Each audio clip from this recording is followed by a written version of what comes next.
Students, whatever homework is given to you, you have to submit it on the very next day between 8 am to 1 pm to the given WhatsApp number, and it is compulsory to submit your homework as your attendance will be marked on the basis of your submission.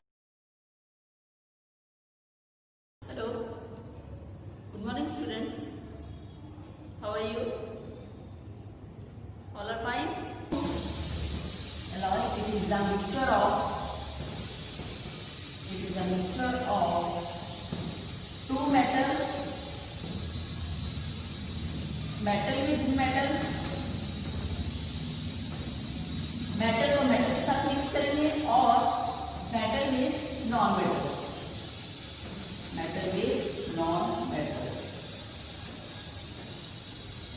इन दोनों को mix करने के बाद जो हमारे पास new material तैयार होगा या न्यू एक कंपोनेंट तैयार होगा, it is called alloy. Alloy जो है बेस्ट एग्जांपल इसकी हम लोग लेंगे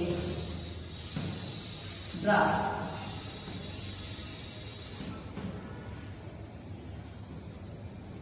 ब्रास जो है it is the alloy. Brass का आप लोगों ने देखा होगा, ब्रास के जो है आपको ये यूटेंसिल्स भी मिलते हैं, बर्तन भी मिलते हैं। एक्चुअली एलॉय है ये दो चीजों को मिक्स करके बना है। It is the mixture of 30% zinc and 70% of copper. 30% of zinc when mixed with 70% of copper, then it gives the alloy. alloy में ये दोनों चीजें हो सकती हैं, दोनों केस हो सकते हैं। उसमें मेटल के साथ मेटल को भी मिक्स कर सकते हैं या फिर मेटल जो है इसको नॉन मेटल के साथ भी मिक्स करके जो न्यू कंपोनेंट आपके पास तैयार होगा, it is called alloy.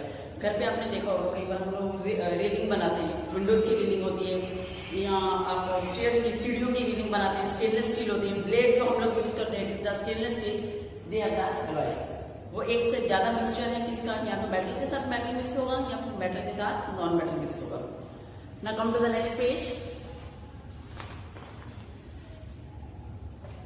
Solution, यहाँ पे सॉल्यूशन की बड़ी एग्जांपल्स आपके नेक्स्ट पेज में बहुत सारे देंगे। Page number 16, example of solution number first, a solution of sugar in a water. ये अभी हम लोगों ने डिस्कस किया है। पानी के अंदर शुगर मिक्स कर दो, it is in the solid liquid state. In this solution sugar is called the solute and water is called the solvent. Number second, a solution of iodine in alcohol. Tincture of iodine, ये हम लोग medicine purpose के लिए use करते हैं। कहीं पे bond हो जाता है या चोट लग जाती है, तो यहाँ पे tincture of iodine red colour का सोल्यूशन है, डार्क पर्पल शेड का, तो वो हम लोग एज ए मेडिसिन पर्पस के लिए यूज करते हैं। टिंचर ऑफ आयोडीन जो है ये भी एक सोल्यूशन है। इसमें आयोडीन जो है वो सोल्यूट है, उसको आप डिजॉल्व कर रहे हो इसके अंदर अल्कोहल के साथ। अल्कोहल, अब यहाँ पे वाटर नहीं है, मतलब अल्कोहल के साथ, अल्कोहल के अंदर हम लोगों ने किसको मिक्स किया है, अल्कोहल। यहाँ पे आपका सॉल्वेंट आएगा, ठीक है। नंबर सेकंड की एग्जांपल, और जो आयोडीन आप ले रहे हो, iodine it is the solute. Iodine को अल्कोहल के अंदर मिक्स किया है, तो वो एक मेडिसिन पर्पस के लिए, टिंचर जिसको हम लोग बोल रहे हैं, साइंस में हम लोग यूज करते हैं, मेडिसिन पर्पस के लिए यूज किया जाता है। Number third, aerated drinks. आप सोडा वाटर यूज करते हो, एरिएटेड ड्रिंक्स जो है ये बहुत सारी चीजों के साथ मिक्स है। उसके अंदर कार्बन डाइऑक्साइड गैस भी आएगा और उसके साथ वाटर भी डिजॉल्व होगा। आपने कोल्ड ड्रिंक्स वगैरह काफी सारे देखे हैं या पी भी होंगी। एरिएटेड ड्रिंक्स जितनी भी हैं, एरिएटेड ड्रिंक्स, उसके अंदर वाटर की क्वांटिटी दिखेगी प्लस कार्बन डाइऑक्साइड। अब देखो जब उसका ऊपर से कॉक खोलते हो, ढक्कन खोलते हो, तो एकदम से अंदर से एयर जो है एकदम ब्लॉक करके बाहर निकलती है। Actually it is the pressure of carbon dioxide gas. ये दो तीन एग्जांपल है। नेक्स्ट आ रहा है properties of solution. Number first property अभी हम लोग ने डिस्कस कर रहे हैं, sorry. A solution is a homogeneous mixture. Solution जो है वो होमोजेनियस होगा। सॉल्यूशन बनने के बाद दोनों कंपोनेंट आपको अलग अलग नहीं दिखाई देंगे। Number first, homogeneous property means solute और सॉल्वेंट अच्छे से उसके अंदर डिजॉल्व हो गए हैं। Number second, because of very small particle size, they cannot scatter a beam of light passing through the solution, so the path of light is not visible in your solution. Because अब solution के अंदर जैसे आपने यहाँ पे sugar और water को mix किया, तो इनके पार्टिकल्स इतने छोटे हैं, इतने टाइनी साइज के हैं कि अगर आप बीम ऑफ लाइट मतलब सपोज यहाँ से आपने लाइट पास किया, एक टॉर्च का लाइट में लोगे तो भी इसके पार्टिकल्स आपको इजीली विजिबल नहीं होंगे when we scatter the beam of light in the solution. Number third, the solute particles can not be separated from the mixer by the process of filtration. यहाँ पे सपोज मैंने एक solution लिया था, चलो water लिया, वाटर के अंदर यू ऐड द शुगर, दोनों को अच्छे से मैंने डिजॉल्व कर दिया। डिजॉल्व करने के बाद मेरे पास एक सोल्यूशन तैयार हो गया, क्लीन सोल्यूशन, जिसके अंदर मेरे को शुगर के पार्टिकल्स नहीं दिखाई दे रहे थे, ठीक है। अभी यहाँ पे सपोज मैंने ऊपर फिल्टर पेपर रखा है, फिल्टर पेपर रखने के बाद यहाँ से उसको मैंने नेक्स्ट दूसरे बर्तन में डाला, फिल्टर किया। फिल्टर घर पे भी आप लोगों ने देखा होगा, हम लोग बहुत सारी चीजों में फिल्टर पेपर मार्केट में भी अवेलेबल है, साइंस की लैब में भी हम लोग यूज करते हैं। तो फिल्टर पेपर के अंदर अगर मैंने यही सोल्यूशन इसको डाला, ऊपर फिल्टर पेपर यहाँ पे लगा दिया, तो यहाँ पे शुगर और वाटर को आप अलग नहीं कर सकते हो।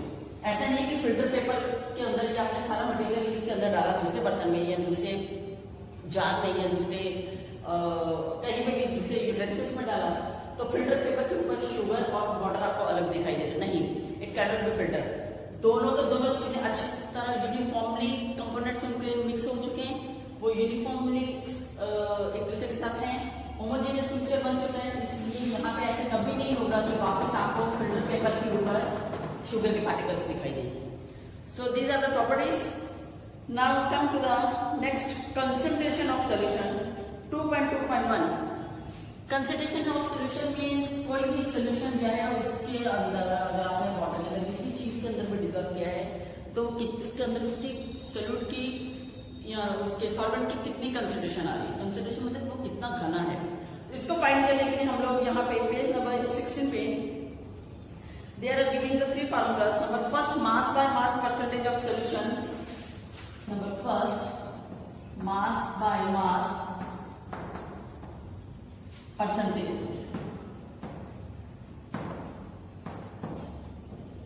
This is the first formula, mass by mass percentage of solution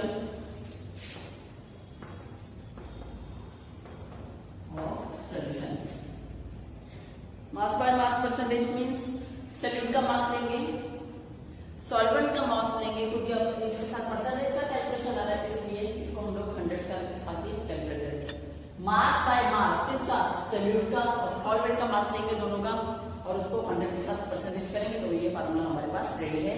इसके नीचे देखो आपको बुक में लिखा हुआ है मास बाय मास, इसके लिए फार्मूला पुट करेंगे हम लोग। मास ऑफ सॉल्यूट, जो चीज आप डिजॉल्व करने वाले हो, मास ऑफ सॉल्वेंट जिसके अंदर डिजॉल्व करने वाले हो मटेरियल लिक्विड जो भी है, multiply by 100 because percentage calculation. This is the first formula. Second formula page number 17, mass by volume percentage. Mass by volume percentage. यहाँ पे कैलकुलेशन किसका है, मास का और वॉल्यूम का कैलकुलेशन लेंगे। सो मास ऑफ सॉल्यूट सेम रहेगा, मास ऑफ सॉल्यूट ओवर, यहाँ पे चेंज आएगा, यहाँ पे हम लोगों ने मास बाय मास दोनों का मास किया था, सॉल्वेंट का सॉल्यूट का, यहाँ पे आएगा मास of solute over volume of solvent, sorry volume of solution, volume of solution into 100. This is the second formula. Third formula, volume by volume percentage. Volume by volume percentage of solution. Volume क्या, volume के साथ calculation फिर से कोई same, यहाँ पे मास था तो यहाँ पे हम लोग वॉल्यूम पुट करेंगे, volume of solute upon volume of solution, volume of solution multiply by 100। Volume by volume means volume of solute, solute हर जगह के ऊपर ही आएगा बेटे, वॉल्यूम मास के ऊपर भी सॉल्यूट, यहाँ पे भी, यहाँ पे भी अपॉन, यहाँ पे अभी वॉल्यूम के साथ वॉल्यूम का कैलकुलेशन है, सो वॉल्यूम ऑफ सॉल्यूशन नीचे आएगा मल्टीप्लाई बाय 100। तो ये 3 फॉर्मूलेज हैं, इनको आपको अच्छी तरह लर्न करना है, इसी की बेस के ऊपर आगे सम्स करेंगे। नेक्स्ट एक सम देख रहे हैं numericals, page number 17, example 2.1, a solution contain 40 gram of common salt in 320 gram of water. अब यहाँ पे ध्यान से रखो, एक सॉल्यूशन तैयार किया है, इसमें कैसे, उसके अंदर उस सॉल्यूशन के अंदर हम लोगों ने 40 ग्राम और water how much 30 gram of water के अंदर उसको डिजॉल्व किया। फर्स्ट लाइन में सॉल्यूशन, इन दोनों को मिक्स करने के बाद हमारे पास एक सॉल्यूशन तैयार हुआ है। अ सॉल्यूशन कंटेन, एक सॉल्यूशन है हमारे पास, उसमें 40 ग्राम ऑफ कॉमन सॉल्ट है और उसको किसके अंदर डिजॉल्व किया हम लोगों ने, इसके अंदर हम लोगों ने 320 ग्राम ऑफ वाटर के अंदर हम लोगों ने इसको डिजॉल्व किया। Calculate the concentration in term of mass by mass percentage के अकॉर्डिंगली उसका कैलकुलेशन करो कि उसका कंसंट्रेशन कितना आ रहा है। सबसे पहले जब सम सॉल्व करना है,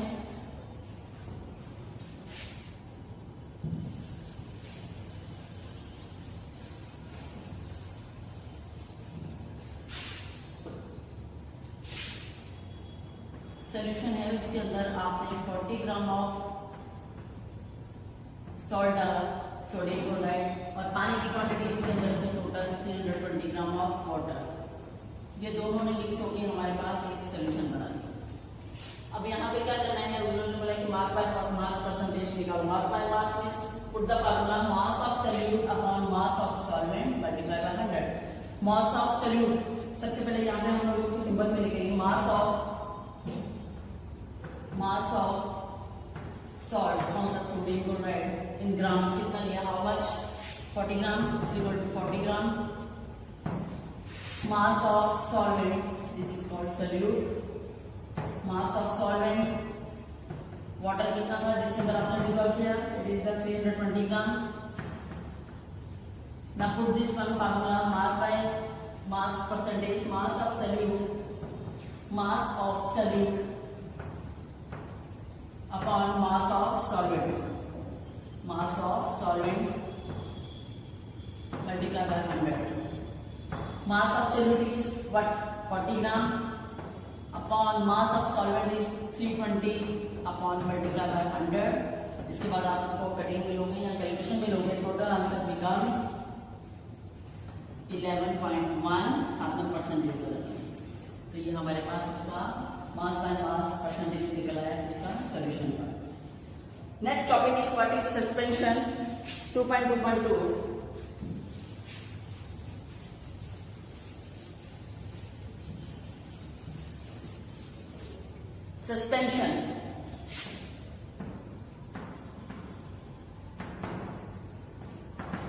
सस्पेंशन मतलब कोई भी चीज किसी सॉल्यूशन के अंदर अगर आपने डिजॉल्व किया तो वो आपको सस्पेंडिंग ही दिखाई देगी उसके अंदर, मतलब उसके अंदर आपको फ्लोट करती हुई दिखाई देगी, तैरती हुई दिखाई देगी। It means this is example of non uniform, वो अच्छे से डिजॉल्व नहीं होगी उसके अंदर। आप एक एग्जांपल ले रहे हैं क्लियर, एक you can take this one water and salt, water and sand या सॉइल ले लो, उसको अच्छे से मिट्टी को लेके उसके पानी के अंदर डिजॉल्व करो, काफी देर तक डिजॉल्व करते जाओ। डिजॉल्व करने के बाद देखो वो सैंड जो है या आपने जो सॉइल लिया है वो पानी के अंदर वाटर के अंदर डिजॉल्व होगा नहीं, वो डिजॉल्व नहीं होगा। उसकी आपको 2-3 नीचे लेयर्स दिखाई देंगी, उसके अंदर छोटे छोटे पेबल्स दिखाई देंगे, उसके अंदर डस्ट जो है वो फ्लोट करती हुई दिखाई देगी, छोटे छोटे और जो उसके अंदर मटेरियल सॉइल के साथ मिक्स है वो सब दिखाई देंगे। इट मीन्स वो अच्छे से यूनिफॉर्मली उसके अंदर डिजॉल्व नहीं होंगे सॉल्यूशन के अंदर, वो नॉन यूनिफॉर्म आपको दिखाई देंगे, नॉन यूनिफॉर्म कंपोनेंट उसके अंदर जो है, और वो तैरते हुए पानी के अंदर या किसी के सॉल्यूशन के अंदर वो आपको सस्पेंडिंग में फ्लोट करते हुए दिखाई देंगे। तो यहाँ पे यही टॉपिक है।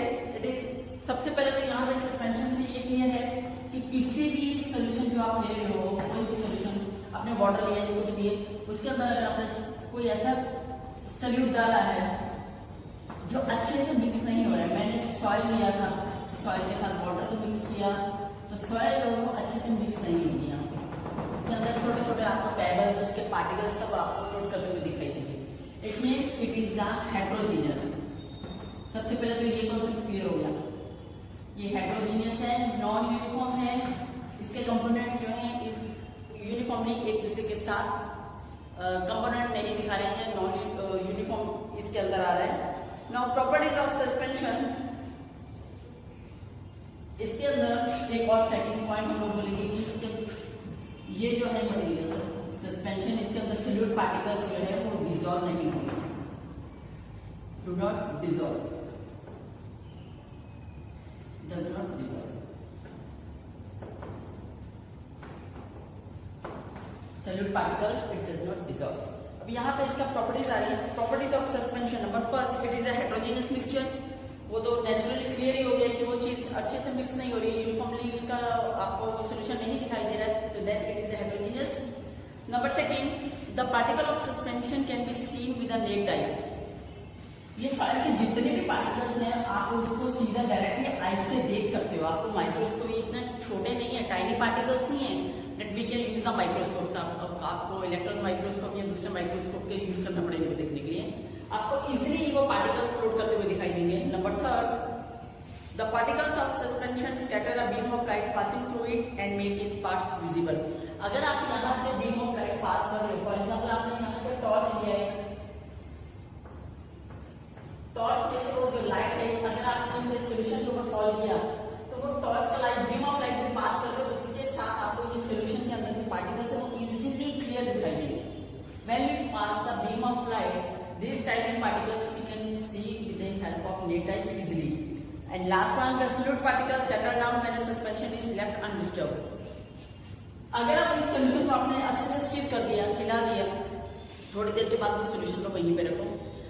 After some time you will observe that ये जो पार्टिकल्स हैं ये नीचे बॉटम पे आ जाएंगे, सेटल हो जाएंगे नीचे ही वाटर के अंदर। वो बॉटम के अंदर, बॉटम का जो सरफेस है उसी के अंदर वो सोल्यूशन के पार्टिकल्स, वो सैंड के पार्टिकल्स जो है उसके ऊपर नीचे सेट हो जाएंगे। So these are the properties. Next topic जो है what is colloidal solution. Colloidal solution जो है ये भी जस्ट लाइक सस्पेंशन के जैसे ही है। इसमें बेस्ट एग्जांपल हम लोग कोलाइडल सोल्यूशन में लेंगे मिल्क। कोलाइडल सोल्यूशन का एक और एग्जांपल है, आप लोगों ने किचन में देखा होगा, हम लोग साबूदाना यूज करते हैं। साबूदाना जो है उसको अगर स्टार्च सोल्यूशन जिसको बोलते हैं, अगर आप उसको वाटर के अंदर डिजॉल्व करो थोड़ी देर के बाद देखना वाटर जो है it turns to milky, milky जैसा कलर आ जाएगा। लेकिन उसमें जो साबूदाना के जो पार्टिकल्स हैं कुछ तो उसके अंदर डिजॉल्व हो जाएंगे, कुछ इसके अंदर फ्लोट ही करेंगे और कुछ जो है बॉटम पे नीचे ही सेट हो जाते हैं, ठीक है, और कुछ जो है ऊपर सरफेस पे ऊपर फ्लोट करते रहते हैं। तो कोलाइडल सॉल्यूशंस मींस ये भी हेटेरोजेनियस होंगे, we can see with the help of naked eyes easily, और when the beam of light is passing through it we can see the colloidal particle float in a solution very clearly. जितना वो solution के अंदर वो colloidal particles है, मैंने एक साबूदाना की एग्जांपल ली, स्टार्च सॉल्यूशन बनाना है तो उसको वाटर के अंदर डिजॉल्व करोगे, वाटर के अंदर डिजॉल्व करने के बाद आप देखना जैसे सपोज ये यहाँ तक वाटर का क्वांटिटी है, इसमें कुछ पार्टिकल्स ऊपर ऊपर फ्लोट करेंगे, कुछ उसके साथ अंदर मिक्स हो गए और कुछ जो है यहाँ पर वाटर पे जाके सेटल हो जाएंगे। तो अगर आप बीम ऑफ लाइट यहाँ पर टॉर्च ले रहे हो, आपकी बुक में जब फिगर बना के भी गया हो, यहाँ पर टॉर्च है, टॉर्च से आप लाइट यहाँ पर फॉल करोगे तो आपको वो पार्टिकल्स इजीली दिखाई देंगे। सो when the beam of light passing through the solution, अगर एक बीम ऑफ लाइट आप ले रहे हो, यहाँ पे एग्जाम्पल टॉर्च है, यहाँ से लाइट को फॉल कर रहे हो आप, तो बीम ऑफ लाइट जब भी वो सोल्यूशन के ऊपर फॉल होगा तो you can easily light enter, यहाँ पे सोल्यूशन के अंदर एंटर करेगी तो आपको वो सारे पार्टिकल्स इजीली क्लियरली आप उसको देख सकते हो। इसकी सेकंड एग्जांपल आपने आप घर पे करके देखना। कई बार हम लोगों ने घर पे भी देखा है रूम में कि अगर आप पूरा एक डार्क रूम ले रहे हो, सब जगह पे खिड़कियां, रूम के विंडोज और डोर सब बंद हैं, अगर वहां पे एक छोटा सा होल है, सपोज ये डोर सारे रूम के बंद हैं, ठीक है, कोई भी लाइट बाहर से नहीं आ रही, एक छोटा सा होल है, तो होल में से देखना, आप देखो वहां से आपको एक लाइट आती हुई दिखाई देगी, और वो जो लाइट आ रही है ना, फॉर एग्जाम्पल ये डोर है, ये डोर क्लोज है, यहाँ से होल है, होल में से लाइट आपको अंदर आती हुई दिखाई देगी, और वो लाइट के अंदर आप देखो उसके अंदर आपको पार्टिकल्स को फ्लोट करते हुए दिखाई देगी। ये आप एक्सपेरिमेंट करके देखना। एक डार्क रूम में, डार्क रूम के अंदर आप एक छोटा सा कोई ऐसा मतलब देखो पोर्शन जहाँ पे होल हो, वो होल के थ्रू वो जो लाइट के अंदर जब पार्टिकल्स अंदर आएंगे आपको क्लियरली विजिबल होंगे कि वो एयर में स्प्रेड है, वो आप इजीली आप उसको देख पाओगे। इसके लिए क्या और एग्जाम्पल मैं नेक्स्ट पेज पे आपको बता रही हूँ। फिगर 2.4 द टाइंडल इफेक्ट, इसको हम लोग टाइंडल इफेक्ट बोलते हैं। When the beam of light आ रही है और उसके अंदर आपको वो पार्टिकल्स कोलाइडल पार्टिकल्स, कोलाइडल का मतलब होता है वो पार्टिकल्स एक दूसरे के साथ जिगजैग मूवमेंट में स्प्रेड हो रहे हैं, टकरा रहे हैं एक दूसरे के साथ। कोई पार्टिकल इधर जा रहा है, कोई इधर जा रहा है, कोई इधर जा रहा है, कोई इधर जा रहा है। इसमें ये आपकी फिगर जो है बुक में पेज नंबर 18 पे दिखाया हुआ, देखो द टाइंडल इफेक्ट। एक डेंस फॉरेस्ट है, जब सन का रेस आ रही है, जब सनराइज हो रहा है जब मॉर्निंग में, तो वहां से सन की रेस देखो, ये फिगर पे देखो, ऊपर से पूरी वो डेंस फॉरेस्ट ट्री के बीच में से निकलती हुई नीचे की तरफ आ रही है। ये तुम लोगों ने देखा होगा, हॉरर मूवीज में भी कई बार देखती हो, पूरा डेंस फॉरेस्ट है, घना एकदम जंगल है और ऊपर से एक लाइट आ रही है, लाइट के अंदर ही आपको पार्टिकल्स इजीली फ्लोट करते हुए दिखाई देंगे। So these are the Tyndall effect और this is the example of dense forest. Page number 18, the tidal effect can be observed when the sunlight pass through the canopy of the dense forest. In the forest, mist contain the tiny droplets of water which act as a particle of collider dispersed in the air. ये जो dense forest से वो नीचे की तरफ light आ रही है, वो लाइट के अंदर आपको वो पार्टिकल्स पूरे जो है वो dust particle droplets of water which act as a particle of collider disperse in the air. ये जो डेंस फॉरेस्ट से वो नीचे की तरफ लाइट आ रही है, वो लाइट के अंदर आपको वो पार्टिकल्स पूरे जो है वो डस्ट पार्टिकल्स हैं, वो आपको क्लियरली दिखाई देंगे। यहाँ एक आप डार्क रूम ले लो, डार्क रूम के अंदर अगर मैं जैसे पहले मैंने एग्जांपल दिए, डार्क रूम के अंदर आप एक होल कहीं पर भी दरवाजे पे खिड़की पे एक होल कर दो, वहां पे अंदर आप एक कारपेट को अच्छे से साफ करो, जोर से कारपेट को साफ करोगे, देखना वो कारपेट जो है इजीली वो जहां से लाइट आ रही है उसके अंदर आपको फ्लोट करते हुए एयर में दिखाई देंगे। This is the tidal effect. When the beam of light is passing through any solution or any medium, we can observe the tiny particles which are observed easily in this solution. Now next is the properties of collider. Number first, it is the heterogeneous. वो clearly heterogeneous ही है because ये uniformly एक दूसरे के साथ mix नहीं है, एक ही चीज आपको नहीं दिखा रही है, अलग अलग डस्ट पार्टिकल दिखाई देगा, स्मोक दिखाई देगा और एरोसल्स ड्रॉपलेट्स दिखाई देंगे, वाटर वेपर्स बीच में थोड़े से मिक्स होंगे। Number second, the size of the particles of colloid is too small to be individual seen by the naked eyes. इनका साइज जो है इतना छोटा है कि लेकिन जब लाइट आप फॉल करो तो लाइट के साथ आप उसको नेक्ड आइज से देख सकते हो। Number third, collides are big enough to scatter the beam of light passing through it and make it pass within it। उसके बाद कोलाइड्स जो हैं वो इतने थोड़े ये जो आप देख रहे हो कोलाइडल पार्टिकल्स इतने बिग हैं कि आप इजीली उनको सॉल्यूशन के अंदर या एयर के अंदर भी देख पाओगे। They do not settle down when left undisturbed as they are colloid to their collide is quite stable. Then last one, they cannot be settled down. ऐसा नहीं कि ये पार्टिकल्स जो हैं वो सेटल डाउन है, नहीं, ये यहाँ पे फ्लोट करेंगे। अगर एयर के थ्रू जो वो अंदर आ रहे हैं, रूम में आ रहे हैं, या लाइट के थ्रू विजिबल देख रहे हैं उनको, तो वो एयर के अंदर फ्लोट करते ही दिखाई देंगे।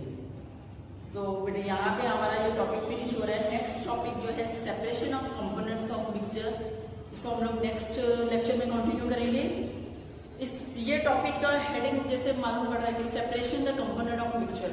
अभी स्टार्टिंग में हम लोगों ने एक टॉपिक किया था कि मिक्सचर जो है ये क्या है कि एक से ज्यादा चीजें मिक्स हो गई। हम लोगों ने एग्जांपल लिया था वो जो भुजिया हम लोग ले रहे हैं, उसको उसका दिमाग में कॉन्सेप्ट आप याद रखना। तो मिक्सचर जो है, मिक्सचर के अंदर बहुत सारी चीजें मिक्स हैं, उसके अंदर प्योरिटीज भी हैं, हो सकता है उसके अंदर इम्प्योरिटीज भी हों, बहुत सारी चीजें मिक्स हैं। तो वो मिक्सचर को हम लोगों को प्योर और इनप्योर सैंपल्स को अलग कैसे करना है, या वो जो दो चीजें एक दूसरे के साथ मिक्स है, सपोज मैंने सॉल्ट के साथ वाटर मिक्स कर दिया, अब सॉल्ट और वाटर इन दोनों को मैं अलग कैसे करूंगी। तो इसके लिए हमारे पास यहाँ पे 3 और 4 जो है वो प्रोसेस है, जिसको हम लोग नेक्स्ट लेक्चर में समझेंगे और उसको कंटिन्यू करेंगे कि किसी भी चीज के अंदर, मिक्सचर के अंदर जब एक से ज्यादा चीजें मिक्स हो तो उसको हम लोग सेपरेट कैसे करेंगे। कुछ चीजें जो है उसको फिजिकली हम लोग नहीं कर सकते, उसको हम लोग केमिकल मेथड से करेंगे, लेकिन कुछ चीजें जो है वो फिजिकल मेथड से भी हो सकती है। तो ये टॉपिक हम लोग नेक्स्ट लेक्चर में कंटिन्यू करेंगे। यहाँ पे आज हमारा चैप्टर फर्स्ट लेक्चर जो है हमारा यहाँ पे फिनिश हो रहा है। आज हम लोग ने स्टडी किया था कि सोल्यूशन क्या है, मिक्सचर क्या है, the type of mixture, homogeneous mixture and heterogeneous mixture. Mixture, उसकी एग्जांपल्स ली हैं। नेक्स्ट कंसंट्रेशन ऑफ सॉल्यूशन कैसे फाइंड करना है, उसके लिए हम लोगों ने थ्री फार्मूलाज की स्टडी की और उसी की बेस के ऊपर आज हम लोगों ने एक न्यूमेरिकल भी किया है। नेक्स्ट जो टाइंडल इफेक्ट किया है, टाइंडल इफेक्ट जब बीम ऑफ लाइट जो है वो पास करेगी सॉल्यूशन में से तो आपको उसके कोलाइडल पार्टिकल जो जिगजैग मूवमेंट में घूम रहे हैं वहां पे वो आपको क्लियरली दिखाई देंगे। यहाँ तक हमारा टॉपिक फिनिश हो गया है। नेक्स्ट हमारा नेक्स्ट लेक्चर में हम लोग कंटिन्यू करेंगे। तो टिल देन यहाँ तक आप इतना डेफिनेशन सारी इसकी नोटबुक्स में लिखोगे आप। टाइंडल इफेक्ट का, होमोजेनियस मिक्सचर, मिक्सचर क्या है, हेट्रोजेनियस मिक्सचर क्या है, solution what is solution, solution की type, homogeneous solution, heterogeneous solutions, इन सब का definition you have to write in a notebook and learn. So यहाँ पे अपना बेटे लेक्चर एंड कर रहे हैं। नेक्स्ट लेक्चर में हम लोग मिलेंगे नेक्स्ट टॉपिक के साथ। Till then good bye, safe stay, thank you.